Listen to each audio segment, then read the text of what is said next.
Hi everyone and welcome back. If you've ever wondered how to track real, honest changes over time in Power BI instead of just seeing today's data, you're in the right place. Today, I'll show you exactly how to use snapshot techniques to reveal true data history. By the end of this tutorial, you'll be able to build a simple Power BI visual that tells the story of how things change month by month. This skill is perfect for analyzing employee counts, inventory budgets, or even your sales pipeline. Let's jump right in. We're starting with some data that's already been loaded into Power BI. So if you're following along, make sure your dataset includes at least the snapshot date, department, and employee count for each point in time. Having snapshots means that rather than just a table showing today's numbers, you've got a record of what things looked like every month. It's a bit like having a stack of old photographs, each one capturing a moment instead of just a single selfie from today. Next, we're going to insert a line chart. To do this, simply click on the line chart icon in your visualizations pane. This is one of the best ways to show trends over time because lines help us see the movement as the months roll by. Once you've added the chart, it might look a little empty for now, but don't worry, we'll fill it in. Let's set up our axes so our chart starts to tell a story. For the x-axis, select snapshot date. This is crucial because it places each point on your chart in time order, letting you track history month by month. If your dates look crowded, try switching to a monthly or yearly view so the chart is easier to read. Now for the y-axis, assign employee count. This displays the actual number we're interested in for each department at each snapshot in time.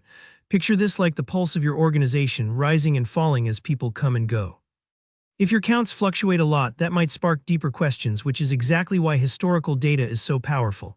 For the legend, use department. This gives your lines different colors so you can compare each department's trends separately. If you oversee multiple teams or just want to see who's growing fastest, this is incredibly useful. The chart now shows multiple lines, one for each department, making it super clear which areas have expanded, shrunk, or stayed steady. And just like that, you can instantly see how headcount changed month by month for every department in your organization.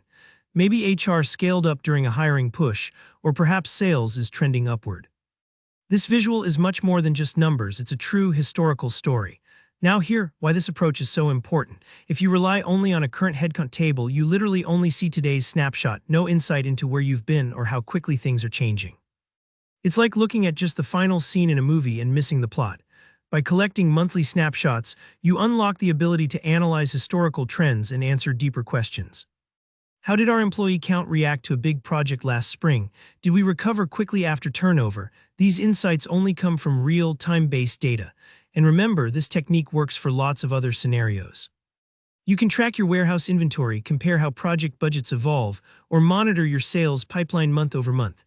The possibilities in Power BI are endless. So I hope this was helpful for understanding not just how to use snapshots in your visuals, but why true data history matters. If you found this demo useful, please give the video a thumbs up. And if you've got any questions or want to share how you're using snapshots in your own reports, drop a comment below. I'm always happy to help out. Don't forget to subscribe for more Power BI tutorials coming soon. Thanks for watching.